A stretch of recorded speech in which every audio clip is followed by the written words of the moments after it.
नमस्कार दोस्तों, कैसे हैं आप सभी लोग। उम्मीद है कि आप सभी लोग अच्छे हैं, स्वस्थ हैं और अपने अपने घरों में अपने अपने कामों में बहुत ज़्यादा व्यस्त है। तो दोस्तों, जैसे कि आप लोग व्यस्त हैं वैसे मैं भी सुबह सुबह ही व्यस्त हो गई थी रसोई की सफाई करने के लिए। और देखिए, हमारी एक सब्सक्राइबर है और बहन, उन्होंने पूछा था कि दीदी आप चूल्हे की साफ सफाई कैसे करती हैं।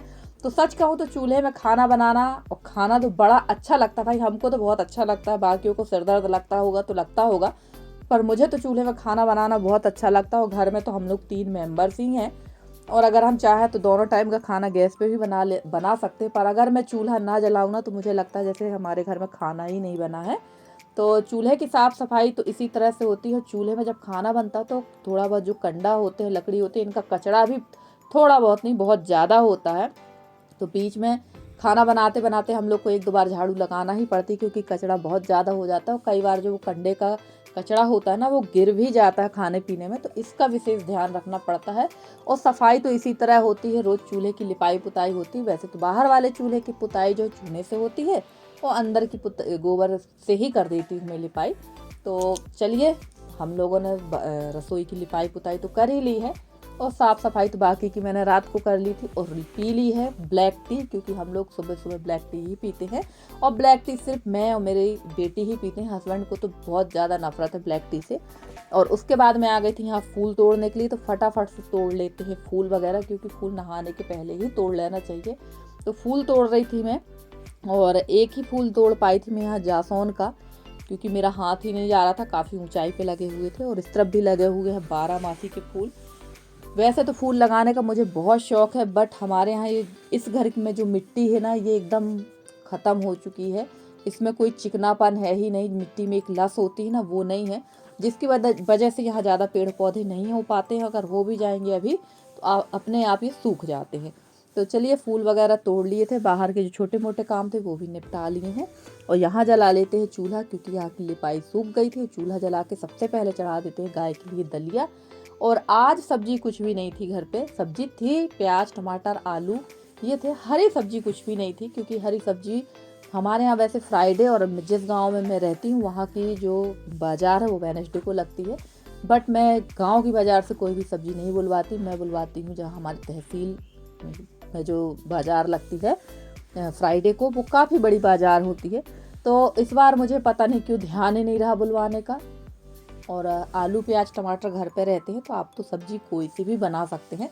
तो फिलहाल तो आज मैं करूँगी एकदम देहाती वाला जुगाड़, और आज बनेगी एकदम देहाती सब्जी हमारी दादी लोगों के ज़माने की, क्योंकि साल में एक बार ये सब्जी मैं बनाकर खा ही लेती हूँ और मुझे तो बहुत अच्छी लगती है और घर में भी सभी को अच्छी लगती है।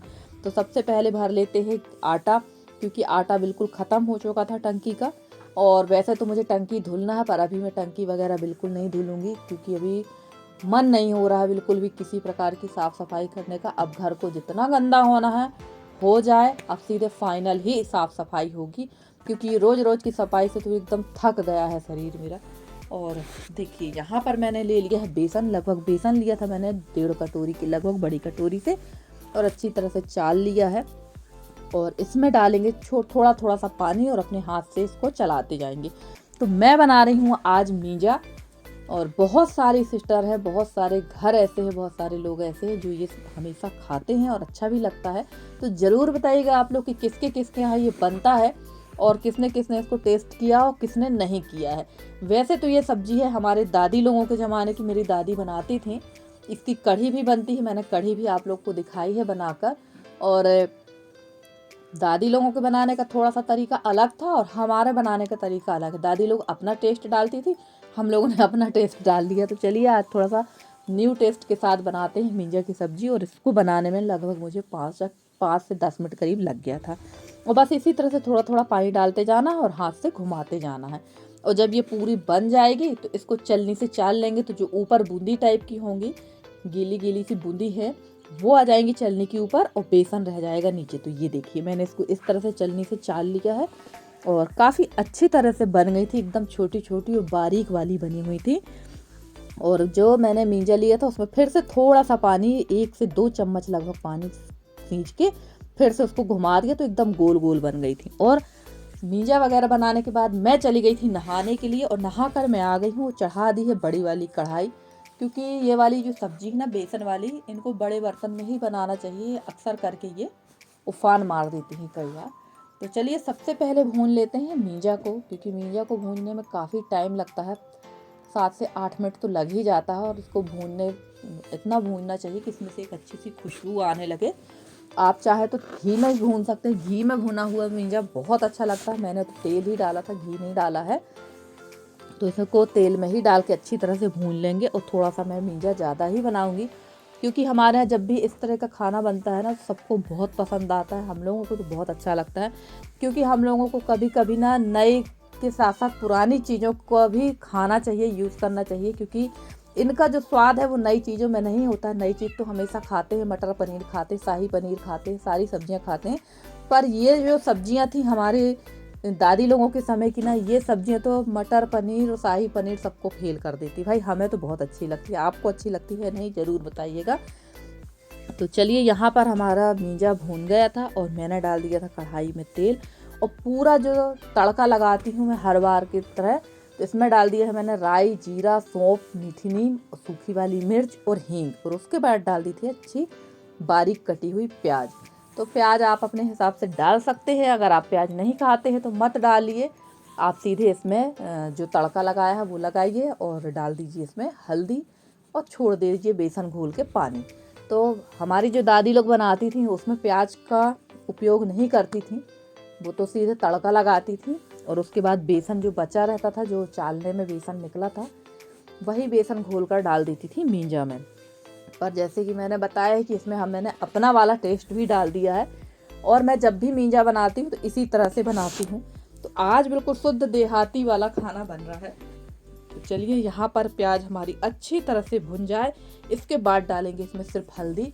क्योंकि प्याज में भी मैंने ना मिर्च डाल दी थी और मुझे ऐसा लग रहा था कि मिर्च कहीं ज़्यादा ना हो, इसलिए मैंने कुछ मिर्च इससे निकाल ली थी।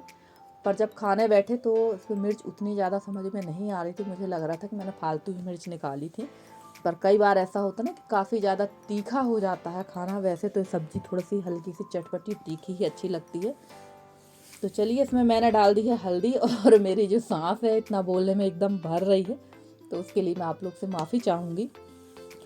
और हल्दी डालने के बाद मैंने इसमें टमाटर छोड़ दिए थे। टमाटर वाला जो वीडियो वो स्किप हो गया है और टमाटर काफ़ी अच्छे से गल गए थे। टमाटर में अगर आप नमक डाल दें तो बहुत अच्छी से टमाटर गल जाते हैं। और ये वही बेसन है जो चालने में निकला हुआ था। तो ये बेसन तो अब कोई काम का नहीं, क्योंकि इसमें पानी पड़ चुका है।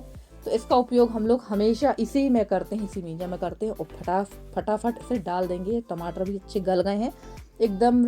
इस ग्रेवी से जो है ना तेल निकल गया था। तो डाल देते हैं इसमें बेसन और डाल देंगे पूरा ये गंजी का पानी, यानी पतीली का पानी पूरा डाल देंगे। क्योंकि अभी ये जब इसमें हम मींजा डालेंगे तो एकदम गाढ़ी हो जाएगी सब्जी। अभी तो बहुत पतली लग रही है पर ये गाढ़ी होगी। और अब इंतज़ार करेंगे नमक डालने के बाद इसका अच्छा खासा बॉयल आने पर। जैसे ही अच्छा खासा बॉयल आ जाएगा तो इसमें हम डाल देंगे फिर मींजा।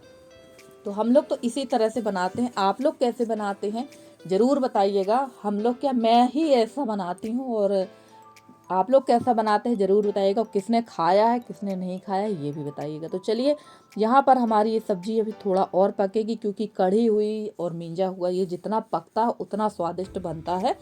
तो ये मैंने काफ़ी सारा बना लिया और अभी ये काफ़ी पतला है और इसका इंतज़ार करते हैं थोड़ा सा गाढ़ा होने का। तो ये गाढ़ा होगा उसके बाद ही इसको उतारेंगे। और लगभग इसको अभी मैं 15 मिनट लगभग पकाऊंगी, जब तक कि इसका कलर चेंज ना हो जाए तब तक हमें कढ़ी और ये चीज़ें पकाना चाहिए।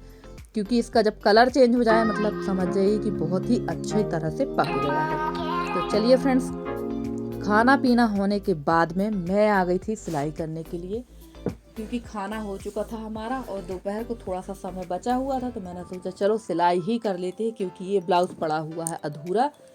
और बनाने के लिए तो मैं एक दिन में ही पूरा ब्लाउज़ बना लूँ, पर ना थकान होने लगती है जिस वजह से मैं ज़्यादा देर तक मशीन पर नहीं बैठ पाती हूँ। और ये देखिए यहाँ मैं सोच रही थी कि थोड़ा सा ही काम है और मशीन जो है बहुत ज़्यादा दिक्कत कर रही है। और सच कहूँ तो मशीन में धागा डालने में मुझे बहुत ज़्यादा परेशानी होती है। तो मैं बड़े ध्यान से सोच रही थी कि मैं करूँ तो करूँ क्या। और परसों के वीडियो में मुझे एक कमेंट आया है कि आंटी जी आप, दीदी आप ना रोज़ लिपाई पुताई किया करो और वो ब्लॉग डालो। तो रोज़ रोज़ लिपाई पुताई करना पॉसिबल नहीं है, क्योंकि मेरे घर में बहुत ज़्यादा सीलन है और इस साल तो कुछ ज़्यादा ही सीलन आ गई है। और अगर मैं इसमें लिपाई पुताई कर दूंगी तो जो बाहर जो कीचड़ होता है ना वो घर के अंदर हो जाएगा। अभी फ़िलहाल तो हम लोग को चप्पल पहन के ही घर में रहना पड़ रहा है, और सिर्फ बरामदे में ही ज़्यादा सीलन है और किचन में भी आधे से ज़्यादा सीलन है।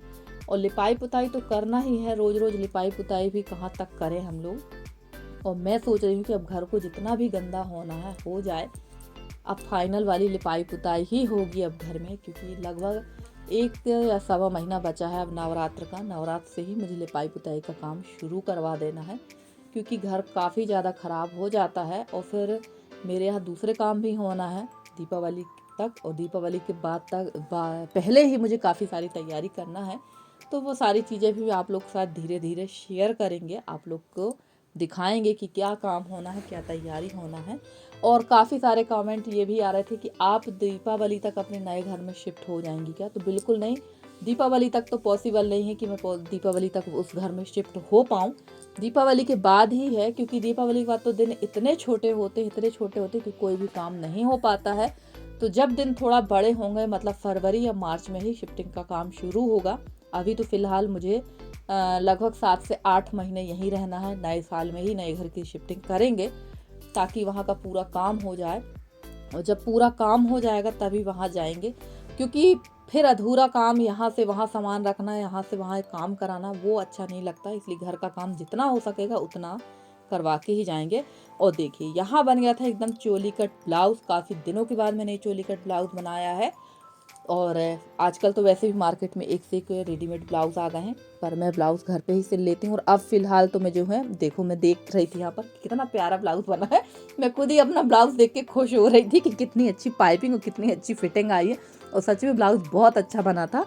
और यही वजह है कि मैं लगातार पूरा ब्लाउज़ नहीं सिलती हूँ, थोड़ा थोड़ा करके ही सिलती हूँ, क्योंकि कई बार मैंने पूरा सिलने की कोशिश की तो ब्लाउज़ मेरा बिगड़ जाता है।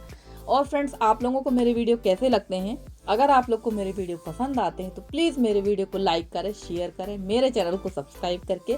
जिस तरह से आप लोग अपना सहयोग और स्नेह मेरे साथ बनाए हुए हैं, इसी तरह से आप लोग अपना सहयोग और स्नेह मेरे साथ बनाए रखें, क्योंकि आपका जो सहयोग है वो बहुत ज़्यादा सराहनीय है। मेहनत मेरी है, पर मेहनत मैं करती हूँ, पर सफलता आप लोग दिला सकते हैं मुझे, बाकी और कोई नहीं दिला सकता। सफल तो आप ही लोग कर सकते हैं मेरी मेहनत को, और अभी तक आप लोगों ने मेरी मेहनत को सफल किया है, तो आगे भी आप लोग ज़रूर करेंगे, यही उम्मीद रखती हूँ आपसे। तो चलिए, सिलाई करना तो सरल है, सबसे ज़्यादा ये जो चिंदी फैलती है ना पूरे घर में, इसको समेटना सबसे ज़्यादा कठिन काम है। तो अब यहाँ पर समेट लेते हैं, क्योंकि शाम को अगर हस्बैंड जी आएंगे तो वो भारी नाराज़ हो जाएंगे, उनको ये सब बिल्कुल पसंद नहीं है। अगर आपने काम किया तो ये सारी साफ़ सफाई करना पड़ेगी। और ऐसा कुछ होता है, जब भी घर फैला होता ना, कोई ना कोई ज़रूर आ जाता। तो चलिए, ये चिंदी जो है मैंने एक थैला बांध के रखा मशीन में, उस पर भरती जाती हूँ। और ये चिंदी आ जाती है आग जलाने के काम पे, तो इनका भी मैं उपयोग कर लेती हूँ। मैंने तो ऐसे कई बोरियाँ चिंदी मैंने जला ली हैं, और इनको एक भी चिंदी में बाहर नहीं फेंकती हूँ। तो चलिए, यहाँ पे मैं लगा लेती हूँ झाड़ू, उसके बाद फिर मैं आप लोग से मिलती हूँ। और मशीन में तेल वगैरह डाल के अच्छे से ढक के रख देते हैं, क्योंकि सिलाई करने के बाद उसमें तेल ज़रूर डालना चाहिए। और मुझे जाना था एक जगह रामायण में, और एक जगह जाना था, तो मैं बस वहाँ की तैयारी करती हूँ। और वहाँ भी मुझे जाना था, क्योंकि काफ़ी लंबे समय से मैं जाने की सोच रही थी, पर जा ही नहीं पा रही थी। तो 1-2 जगह का व्यवहार रह गया है, शादी का, ब्याह का, भागवत वगैरह का, तो मैं दे ही नहीं पाई थी, क्योंकि मेरी गर्मी में बहुत ज़्यादा तबीयत ख़राब हो गई थी, जिसकी वजह से मैं नहीं जा पाई थी। तो अब मैं जा रही हूँ, सोच लीजिए कितने महीनों बाद। तो चलिए फ्रेंड्स, आज का वीडियो आपको कैसा लगा ज़रूर बताइएगा कमेंट करके। अगर आज का वीडियो अच्छा लगा हो तो प्लीज़ वीडियो को लाइक कर दीजिएगा, शेयर कर दीजिएगा, और मेरे चैनल में जो न्यू है वो चैनल को सब्सक्राइब कर दीजिएगा, क्योंकि आपका सहयोग मुझे बहुत ज़्यादा, मुझे आपके सहयोग की ज़रूरत है। तो चलिए, बाहर थोड़ा सा चावल मैंने डाल दिया था, इसमें हो गए थे कीड़े, वो भी उठा लेते हैं और चलते हैं फिर जहाँ मुझे जाना है। तो चलिए फ्रेंड्स, मिलते हैं अगले वीडियो में, तब तक के लिए बाय बाय।